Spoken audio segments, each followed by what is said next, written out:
SECD stands for Social, Emotional, and Character Development. In the work that I've done in New Jersey, there are two camps, in essence. One camp is the character education camp. One camp is the social emotional learning camp. And what we found in our travels in all the schools is that we could not get them to play nicely in the sandbox together. They didn't want to share their toys. So we got them together and we said, well, let's see if we can find a common denominator. And although language can be highly variable, in order for people sometimes to proceed, they need to have a common language framework. And I don't care what it is, quite frankly. But what we arrived at was social, emotional, and character development, based on the very simplistic idea that if you walk up to almost anybody and say, do you care about the social, emotional, and character development of children? It was very unlikely you're going to get a no. So SECD refers to social, emotional, and character development, which ultimately determines everything that happens in the school. The social, emotional, and character attributes of your kids, your staff, your lunchroom aides, your bus drivers, your hall monitors, and the parents have a tremendous role to play on what actually happens in the school. So what is it when we talk about social, emotional, and character development, or SEL? We're talking about a set of skills, dispositions, and life habits. We're talking about things that are a part of everybody's life. We're talking about something that gets built developmentally. These are learnable things, things that people can learn, but we have to do it with intentionality, focus, and continuity. We have not found a school that's been able to kind of internalize this change in anything less than 3 years and have it be truly stable. So we're talking about something that requires building, if you will. Schools can do this because this is where you've got the kids. And these are the skills, by the way, that are essential not only for character, but academics, civic performance, workplace success. And if you've read in the character literature, the character education literature now, there's a reference to what's called moral character and performance character. Some of you heard that distinction? And maybe some have, some haven't. Let me just make the point that the character education field for quite a while was, I think, strongest in the idea about moral character, about how should we be, what is the right way to be. And there was the presumption that when you know the good, you're likely to do the good. And we might all acknowledge that that's likely, but we will also acknowledge there are exceptions. And the question is, what do you do about those exceptions? The case in point is a kid who acts irresponsibly. Now, if a kid acts irresponsibly, they don't keep track of their appointments, they're disorganized, they don't follow through on things, we could make the attribute label to that child that that child is irresponsible, that there's a moral character issue there. But my default is not that you don't know. My default is that you probably can't do. So performance character is about, do you have the skills that you need to enact the good character that you have? And so if I want to be responsible, but I'm a little disorganized and I don't know how to keep track of things, I am not going to act responsibly, but I want to be responsible. And if you want to attribute something to me, please attribute responsibility and the inability to carry it out the way I would like to. So to me, this combination of moral and performance character is quite powerful and important. And if, in fact, when we work with somebody on their performance character and it ain't working, then we may want to go back and think about their moral character. But the first cut to me is let's assume that people want to do the good, familiar with the good, and that there are issues that are keeping them from doing the good. That's what performance character is about, and that's what social emotional learning focuses on. So social emotional learning, the way I like to say it is that SEL has finally left its cocoon and has become a butterfly. And I attribute that, frankly, to the integration of SEL and character education. SEL focused a great deal on that middle box, explicit instruction in SEL skills. And that really was the focus for many years, and in fact, a really wonderful instructional technology is developed around it, and that's good. But what has been added recently is that box on positive character-building school climate. That is the critical combination that I think now represents the next branch of social emotional learning, and to me, the next evolution of character education. I see both of these fields heading toward a convergence. And that convergence is the reality that you experience in the schools all the time.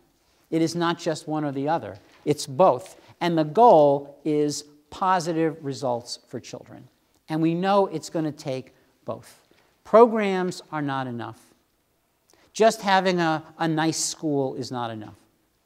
Kids need skills, and they need the environment to nurture those skills. So what are the skills that we're talking about? There are not a million skills, and there are many versions of these skills, but this is the social emotional learning orthodoxy that I will present to you, represented by CASEL, the Collaborative for Academic, Social, and Emotional Learning. And you have references to a lot of these things, especially in this particular handout that you have. Background information, history, references to CASEL and website. But social emotional learning, 5 key skill areas. Again, there are many different things that people have talked about, but I think as you look at these, you'll see that these are reasonably good.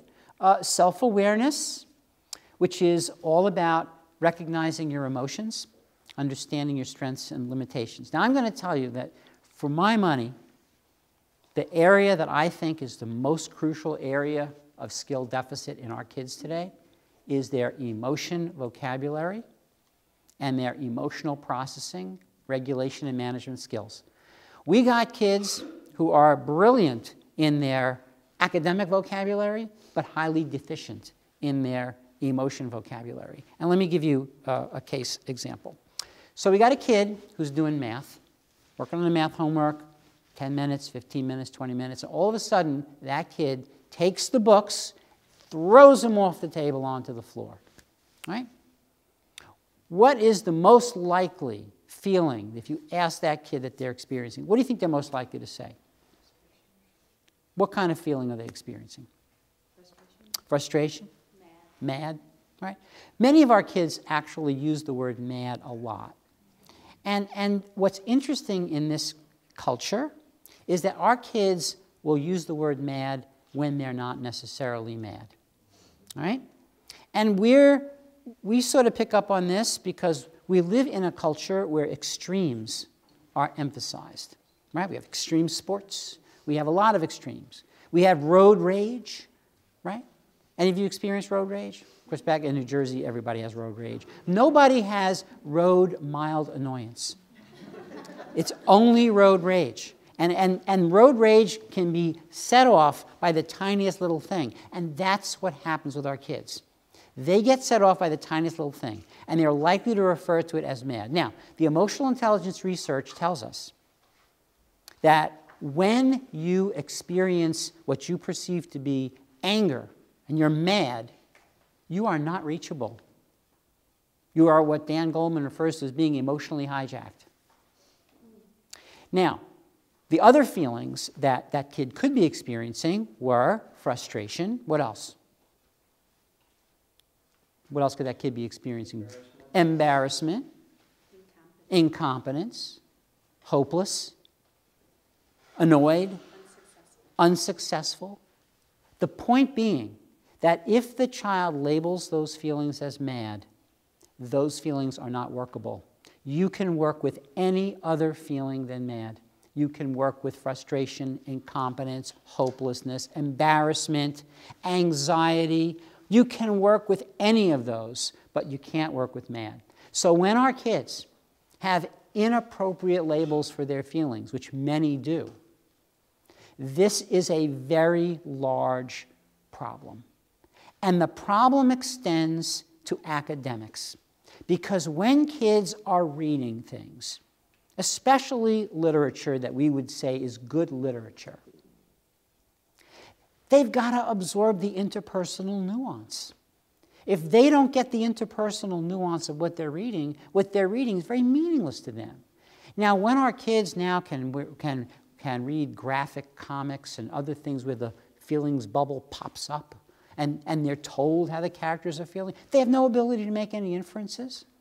But in real life, you've got to be able to pick out people's feelings. You've got to look at them and discern their feelings without a feelings bubble popping up and telling you.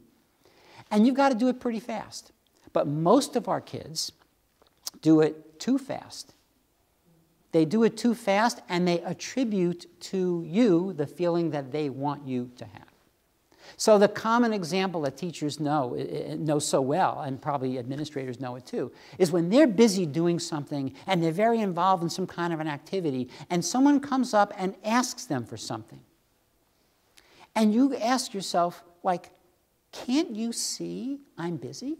Can't you see I have a bulging neck vein over here? I am like as frustrated as the day is long. My face is beet red. And you're asking me for something? And the person, well, if they were honest, they would say, no. And I'm not particularly interested in how you're feeling because I want something now. And so therefore, I'm asking you for it. And your job is to forget how you're feeling and worry about how I'm feeling. And this happens all the time. And this has tremendous consequences, by the way, as kids get older. Very interesting phenomenon that I will share with you. Right now, the average graduation time for kids from college is how many years? 5, and going up. Okay? The dropout rate in colleges is approximately 50%. Right? Is the average SAT score on college entry going up or going down? Up. It's going up because as we erode the socioeconomic safety net, the kids who are getting in are going to be the kids with the higher scores. All right? So think about this picture. We're so obsessed with test scores. Test scores are going up. Dropout rates up. Graduation rates going down, or length of time to graduate going up. What's wrong with this picture? When kids get to the university, they lack these kinds of skills. They lack the ability to manage their emotions. They lack their ability to know how to work in a team. They lack the ability for ethical decision making. You probably all saw recently the big cheating scandal at Harvard, right? So what does that tell us? Right? Kids are certainly smart enough. That's not their issue. But what we have to think about is, where do these skills come from? And without these skills, how are our kids going to be successful in life? No matter what their test scores are upon graduation from our schools. If we haven't equipped them for the tests of life, we have not done well by them. And that's what we have to do. We have to do well by them. You know, eventually, people are going to catch on. Eventually, we're not going to be able to simply say, oh, here's a list of all the wonderful places our kids have gone from our district when they graduated. Someone's going to look and say, well, how long did they stay in those places when they got there? And when you see those statistics, that changes the mix. It will not be because they're not smart enough. It will be because no one's taken the time to give them the social, emotional, and character competencies that they need to really succeed.